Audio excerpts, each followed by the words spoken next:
نماز تہجد سے پہلے یہ کلمات پڑھنا سنت سے ثابت ہیں۔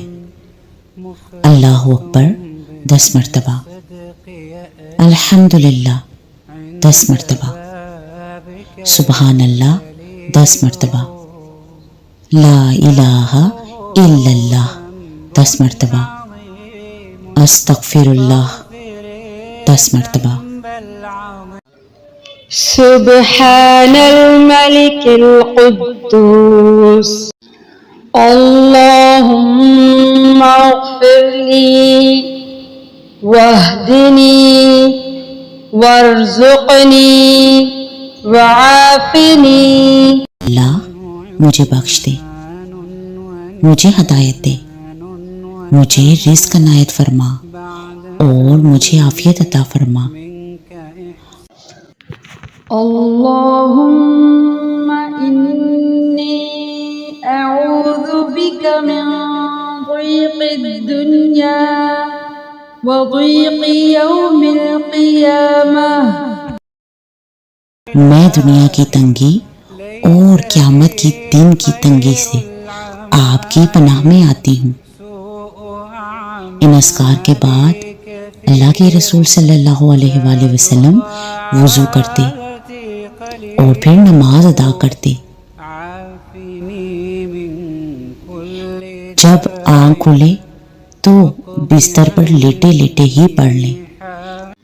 لا إله إلا الله وحده لا شريك له له الملك وله الحمد وهو على كل شيء قدير۔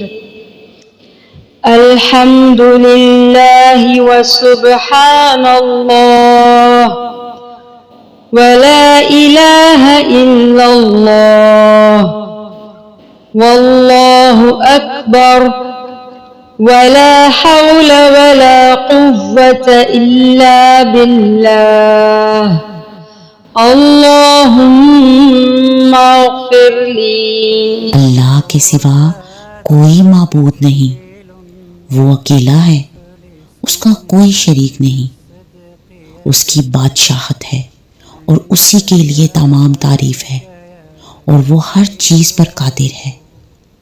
سب تعریفیں اللہ کے لیے ہیں اور اللہ تعالیٰ ہر عیب سے پاک ہے۔ اللہ کے سوا کوئی معبود برحق نہیں۔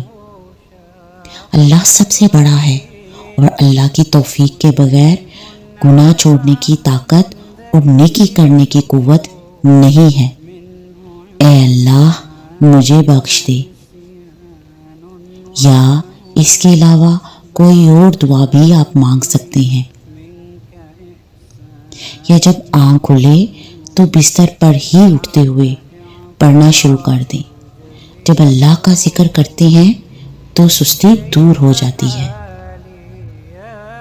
ان تمام مسنون اذکار کا فائدہ یہ ہے کہ اس سے دل کو اطمینان حاصل ہوتا ہے۔